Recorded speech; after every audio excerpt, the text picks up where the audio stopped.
అందరికీ నమస్కారం. నా పేరు విజయ. మీరు చూస్తున్నారు విజయ జీవల్ LG home foods and tips. Friends, నా ఛానల్ని మొట్టమొదటిగా చూస్తున్నట్లయితే తప్పకుండా లైక్ చేయండి, కామెంట్ చేయండి, షేర్ చేయండి, సబ్స్క్రైబ్ చేయండి. నేను ఏ వీడియో అప్లోడ్ చేసినా నోటిఫికేషన్ మీకు వెంటనే వచ్చేస్తుంది. ఈరోజు మనము ఒక టేస్టీ బగారా అన్నాన్ని తయారు చేసుకుందాము. ఇది మీకు ఒకవేళ తెలిసినట్లయితే నాకు చూసి కామెంట్ చేయండి. ఒకవేళ న్యూగా చేసేవాళ్ళు ఎవరైనా ఉంటే ఇది సింపుల్ ప్రాసెస్ ఫ్రెండ్స్, మీరు ఈజీగా నేర్చేసుకోవచ్చు. కాబట్టి చివరి వరకు స్కిప్ చేయకుండా చూస్తే మీకు అర్థమవుతుంది. ఈ సండే మీల్స్ని ఈ రకంగా మీరు అరేంజ్ చేసేసుకొని తినేసేయండి. పిల్లలు కూడా హ్యాపీగా చికెన్, మటన్, బగారా అన్నం అనుకుంటూ హ్యాపీగా తినేసేస్తారు. సూపర్ అంటే సూపర్ ఉంది ఫ్రెండ్స్ ఈ కాంబినేషన్ అయితే. తప్పకుండా మీరు సండే రోజు ఎంజాయ్ చేయండి. ఇందులో ఇంకా మీకు చాలా తక్కువ ఇంగ్రీడియంట్సే ఫ్రెండ్స్. ఈ రైస్కి సింపుల్గా మీరు అందరూ రెగ్యులర్గా చేసుకునే ఉంటారు, రకరకాలుగా చేస్తూ ఉంటారు. కాబట్టి మేము ఎలా చేసామనేది కూడా మీరు ఒకసారి చూస్తే మీకు అర్థమవుతుంది. బిగినర్స్ అయితే ఈజీగా లర్న్ చేసేసుకోవచ్చు. ఇంకా స్టమక్ ఫుల్గా పిల్లలు అయితే హ్యాపీగా ఎంజాయ్ చేస్తూ తినేస్తారు. ఈ సండేని మీరు హ్యాపీగా టేస్టీగా మటన్, చికెన్, బగారా అన్నంతో ఎంజాయ్ చేసేసేయండి. తింటుంటే తినబుద్ధి అయిపోతుంది ఫ్రెండ్స్. నేనైతే ఫుల్గా తినేసేసాను కూడా. అదే నా లంచ్ ప్లేట్ అనమాట. మీ పిల్లలు కూడా అలాగే తినేసేస్తారు.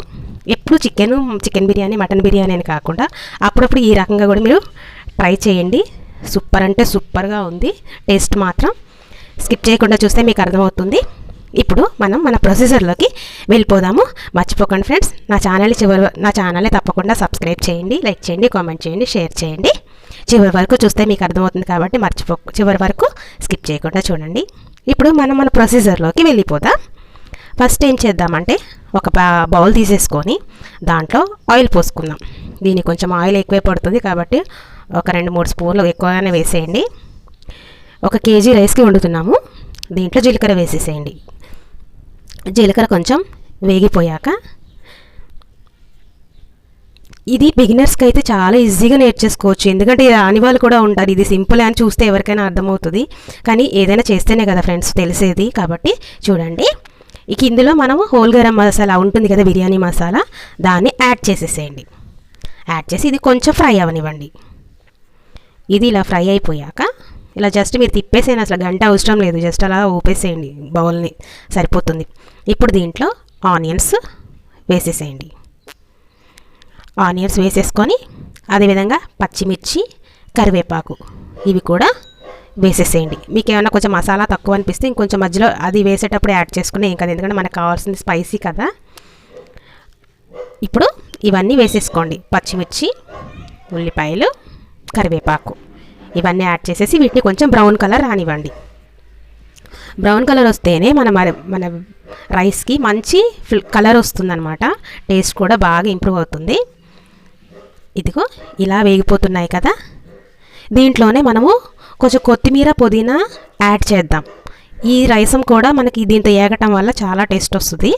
కాబట్టి దీన్ని ఈ రకంగా ఇందులో యాడ్ చేసేసి దీన్ని కూడా కొంచెం ఫ్రై చేసేసేయండి. ఇలా మంచిగా అన్ని కలిపి తిప్పేసేసుకొని దీంట్లో అల్లం వెల్లుల్లి పేస్ట్ని యాడ్ చేయండి. ఒక 2 టేబుల్ స్పూన్ వరకు అల్లం వెల్లుల్లి పేస్ట్ని యాడ్ చేసేసి మంచిగా దీన్ని తిప్పేయండి. ఇది కొంచెం దీన్ని వేగనివ్వండి. బాగా మనకి బ్రౌన్ కలర్ వచ్చేంత వరకు ఈ అల్లం వెల్లుల్లి పేస్ట్ని వేగనివ్వండి. అప్పుడు ఏమవుతుందంటే మనకి కలర్ వస్తుంది, టేస్ట్ కూడా చాలా బాగుంటుంది. మన రైస్కి కలర్ వస్తుంది కదా, అది కలర్ఫుల్గా ఉంటేనే కదా మనకి తినడానికి కూడా ఇంట్రెస్ట్ ఉంటుంది. ఇలా కొంచెంగా వేపేసేయండి. ఇలా వేపుకున్న తర్వాత వాటర్ సరిపడా పోసేసేయండి.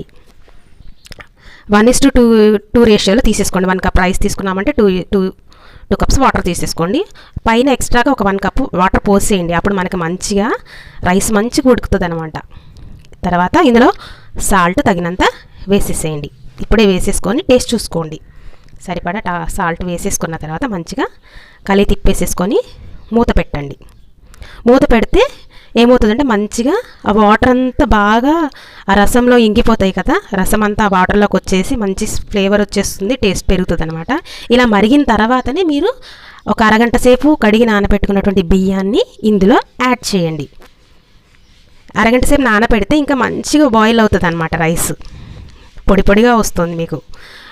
ఇలా వేసుకున్నాం కదా, వేసేసుకొని మంచిగా కలిపి తిప్పేసేసుకోండి. తిప్పుకొని హై ఫ్లేమ్లో పెట్టేసుకొని ఉడకనివ్వండి.